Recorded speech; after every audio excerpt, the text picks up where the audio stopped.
See, in the previous video, I told you the Newman projection of the transdecalene, Newman projection of transdecalene. Now we'll study the cisdecalene. Cisdecalene. First of all, we'll make cisdecalene. cisdecalene बना देंगे हम लोग.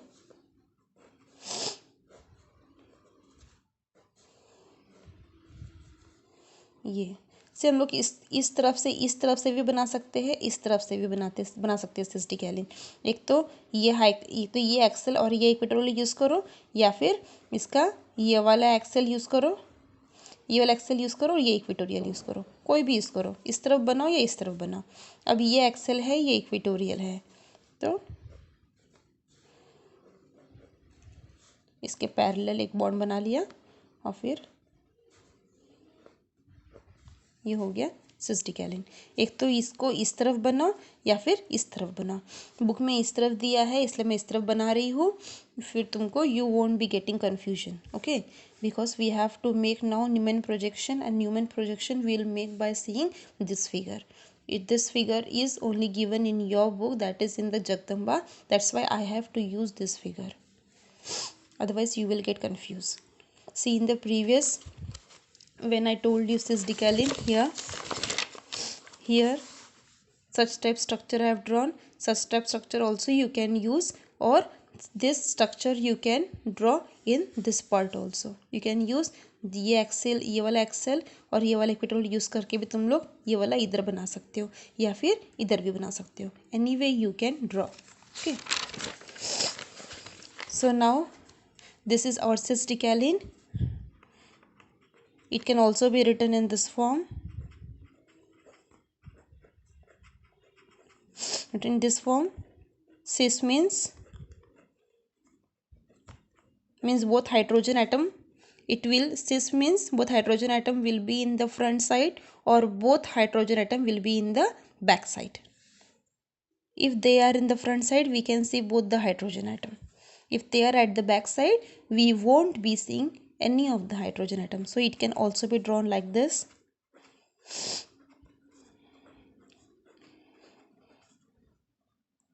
Both hydrogen atom we can see.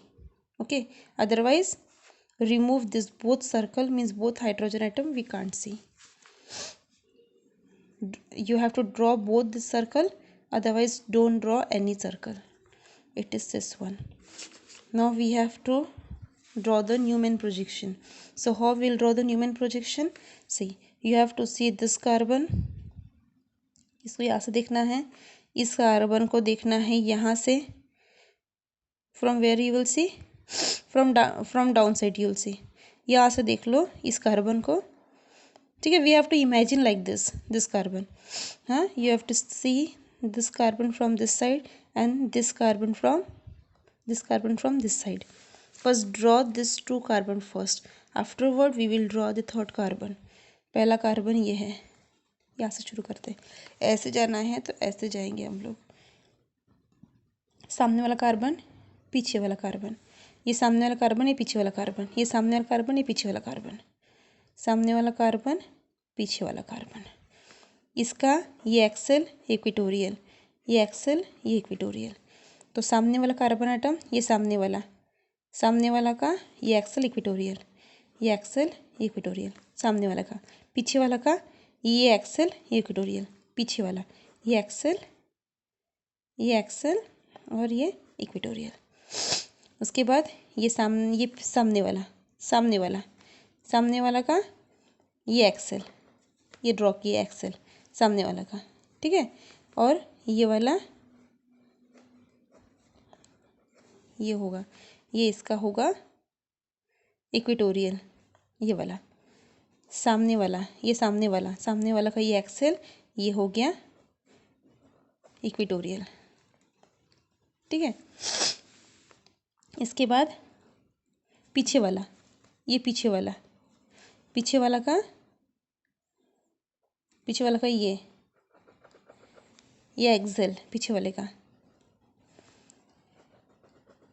का ये. अब ये सामने वाला इन दोनों इस कार्बन से बॉन्ड है, इन दोनों का ऐसे है ऊपर की तरफ. ऊपर की तरफ है, ठीक है, ऊपर की तरफ है। पीछे वाला इस कार्बन से बॉन्ड है इस तरफ, नीचे की तरफ, पीछे वाला नीचे की तरफ, ठीक है, ये हो गया। अब ये वाला एक्सेल बॉन्ड है, ये एक्सेल बॉन्ड नीचे आ गया, ऐसे फोल्ड कर लेना इसको, ऐसे फोल्ड कर लिया। अब ये कार्बन को देखना है हमको, ये कार्बन, ये पहला सामने वाला कार्बन, ये पीछे वाला कार्बन, ये पीछे वाला कार्बन, सामने वाला कार्बन, ये पीछे वाला कार्बन, इसके दो बॉन्ड, ये पीछे वाला कार्बन है, मतलब ये पीछे वाला कार्बन है। ये ट्रायंगल ड्रॉ कर लेंगे। ये ट्रायंगल कहाँ से ड्रॉ करेंगे? पीछे वाले कार्बन से, मतलब इसका पीछे वाले कार्बन से ये पीछे वाला से ये पीछे वाला, इन दोनों के बीच में ट्रायंगल ड्रॉ करेंगे, ठीक है, पीछे वाला ट्रायंगल हो गया, बन गया। अब इसके हाइड्रोजन एटम लगा लो, इसका है ऐसे, ये बन गया हमारा न्यूमैन प्रोजेक्शन ऑफ सिस-डिकैलिन का न्यूमैन प्रोजेक्शन। अब हमने now we have seen the Newman projection of trans decalin and Newman projection of cis decalin, दोनों हमने देखा है। See now what happen, see this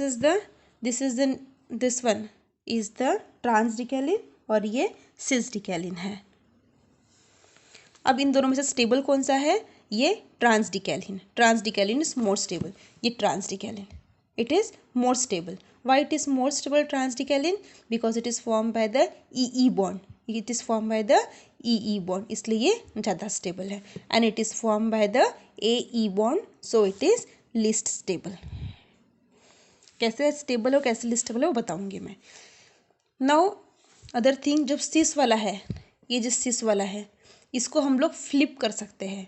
मतलब अगर ये ऐसा है, अगर इसको रोटेशन किया, इसका रोटेशन हुआ तो रोटेशन होने के बाद ये वाला यहाँ पे आ जाएगा और ये वाला नीचे आ जाएगा। देखो रोटेशन होने के बाद कैसा हो रहा है, रोटेशन होने के बाद बॉन्ड का रोटेशन हुआ तो ये जो नीचे वाला स्ट्रक्चर है ये सामने हो गया और ये जो सामने वाला स्ट्रक्चर है वो नीचे हो गया।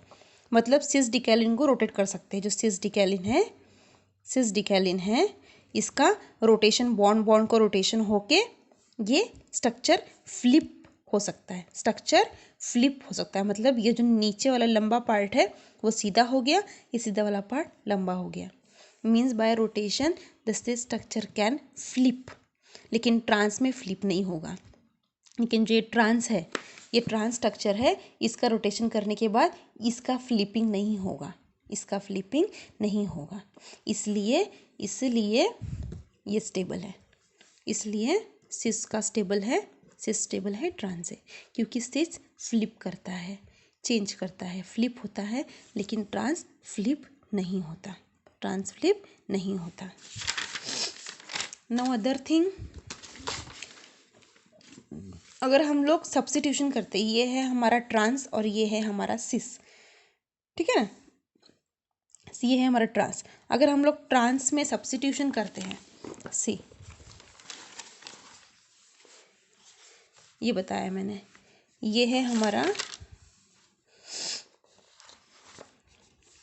ठीक है, इसमें देख लो, इस स्ट्रक्चर में सी, अगर ये हम लोग इसको मिथाइल सब्स्टिट्यूशन करते हैं, क्या करते हैं? मिथाइल सब्स्टिट्यूशन, मतलब मोनो सब्स्टिट्यूट। अगर हम लोग ट्रांस को सब्स्टिट्यूशन करते हैं मोनो सब्स्टिट्यूशन, मतलब एक मिथाइल लगाते हैं तो क्या होगा। और सिस में भी अगर हम लोग एक मिथाइल लगाते हैं तो क्या होगा।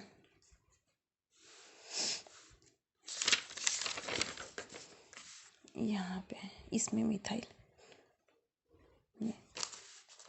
एक सिस ये हो गया, हम लोग फिर से ड्रॉ कर लेते हैं, so it will be more better. ये हो गया,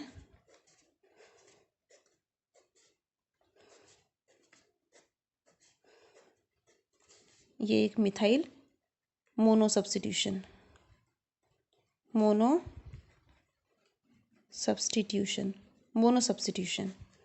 अगर मोनो सब्स्टिट्यूशन करते हैं तो क्या होगा। इधर से हम लोग ये ड्रॉ कर लेते हैं,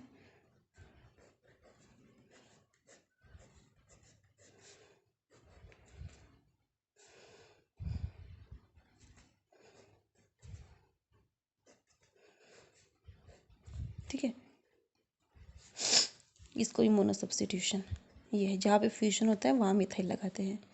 जैसे यहाँ पे फ्यूजन हुआ यहाँ मिथाइल लगाए, यहाँ फ्यूजन हुआ यहाँ मिथाइल लगाए। अगर मोनो सब्स्टिट्यूशन करेंगे तो क्या होगा, ये ट्रांस है और ये सिस है, तो क्या होगा, सी यहाँ पे एक हाइड्रोजन होता है, यहाँ पे एक हाइड्रोजन होता है, यहाँ पे एक हाइड्रोजन होता है, यहाँ पे एक हाइड्रोजन, यहाँ पे हाइड्रोजन, एक्सेल हाइड्रोजन है ये एक्सेल हाइड्रोजन है, ये एक्सेल हाइड्रोजन एटम है। तो यहाँ पे क्या होगा, इस मिथाइल में 1,3 एक्सेल इंटरेक्शन, मैंने बताया था 1,3 डाइक्सेल इंटरेक्शन। तो इसमें एक 1,3 डाइक्सेल इंटरेक्शन, दूसरा 1,3 डाइक्सेल इंटरेक्शन, तीसरा 1,3 डाइक्सेल इंटरेक्शन और चौथा 1,3 डाइक्सेल इंटरेक्शन, एक्सेल इंटरेक्शन। और इसमें इस मिथाइल का इंटरेक्शन होगा एक 1,3 diaxial interaction, second 1,3 diaxial interaction, means it has 2 1,3 diaxial interaction, 2 और इसमें 4, इसमें 4 1,3 डाइक्सेल इंटरेक्शन है और इसमें 2 1,3 डाइक्सेल इंटरेक्शन है। तो मैंने कहा था कि जिसमें ज़्यादा डाइक्सेल इंटरेक्शन होगा that compound will be unstable, और जिसमें कम डाइक्सेल इंटरेक्शन होगा that will be more stable. So cis is more stable than trans in case of mono substitution. Okay, in case of mono substitution.